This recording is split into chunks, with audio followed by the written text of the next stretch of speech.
ചേട്ടൻ എന്താ ശരിക്കും സംഭവിച്ചത്? ഉറക്കത്തിൽ എണീറ്റ് എന്തോ കടിച്ചെന്നും പറഞ്ഞ് എണീറ്റ് നിന്ന് കരഞ്ഞതാണ്. അപ്പോൾ ഞാനും ചെന്നപ്പോൾ മുറിവ് കണ്ടു ഉടനെ ഞാൻ പിന്നെ നോക്കാൻ നിന്നില്ല. ഞാൻ നേരെ ഹോസ്പിറ്റലിലോട്ട് പോയി. ഹോസ്പിറ്റലിൽ കൊണ്ടുപോയി അവിടെ ചെന്നതും വരെ കുഴപ്പമൊന്നുമില്ലായിരുന്നു. കാല് വേദനിക്കുന്നു എന്ന് പറഞ്ഞിരുന്നിരുന്നത്. പിന്നെ അവിടെ ചെന്ന് അവർ ബ്ലഡ് ടെസ്റ്റ് ചെയ്യാനൊക്കെ എടുത്തതിന് ശേഷം ഇതായി പാനിക്കായിപ്പോയി. സൂചിയൊക്കെ കണ്ട് സിറിഞ്ച് ട്രിപ്പറൊക്കെ കണക്കൊണ്ടെന്ന് വെച്ചപ്പോഴത്തേക്ക് അവൻ ഭയങ്കര പാനിക്കായി, ഭയങ്കര വെപ്രളായി. അപ്പോൾ അവൻ പറഞ്ഞായിരുന്നു തല ഇറങ്ങുന്നില്ല, രണ്ടായിട്ട് കാണുന്നു എന്നൊക്കെ പറഞ്ഞു. പക്ഷെ അവിടെ വേണ്ടത്ര ഗൗരവമായിട്ട് എടുത്തില്ല.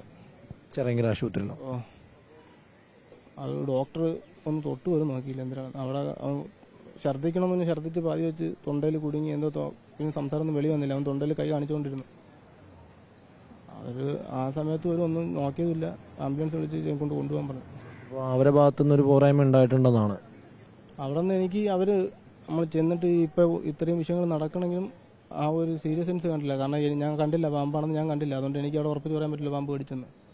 അപ്പോൾ അതുകൊണ്ട് ഞാനും പറഞ്ഞില്ല കടിച്ചിട്ടുണ്ട്, എന്താണെന്ന് അറിയത്തില്ലെന്ന് പറഞ്ഞു. അപ്പോൾ ഇവ ഇത്രയും പറഞ്ഞിട്ട് ആ ഒരു സീരിയസ്നെസ് അവർ കാണിച്ചില്ല. ഈ കുഞ്ഞിനെ തൊട്ട് പോലും നോക്കിയില്ല എന്ന് പറഞ്ഞു. ഒരു സിസ്റ്റർ മാത്രം, സിസ്റ്റർ ആ കുഞ്ഞിനെ ഒന്ന് തട്ടി മുട്ടി കൊച്ചിങ്ങനൊക്കെ ഒന്ന് കൊലച്ചപ്പോൾ സിസ്റ്റർ മാത്രം ഒന്ന് തട്ടുകയൊക്കെ ചെയ്ത്. ഡോക്ടർ ഉമ്മ വാങ്ങിക്കൊണ്ടിരിക്കുകയാണ് ചെയ്ത്. ഈ തൊണ്ടയിൽ ശ്വാസം എടുക്കാൻ പറ്റുന്നില്ല എന്ന് പറഞ്ഞിട്ട് പോലും അവർ അതിനെന്തെങ്കിലും ഒരു പ്രതികരണം ചെയ്തില്ല. അവർ അങ്ങനെ തന്നെ ആംബുലൻസ് കയറ്റി വിടുക. എത്ര സമയം ചെറിയ ആശുപത്രിയിലുണ്ടായിരുന്നു?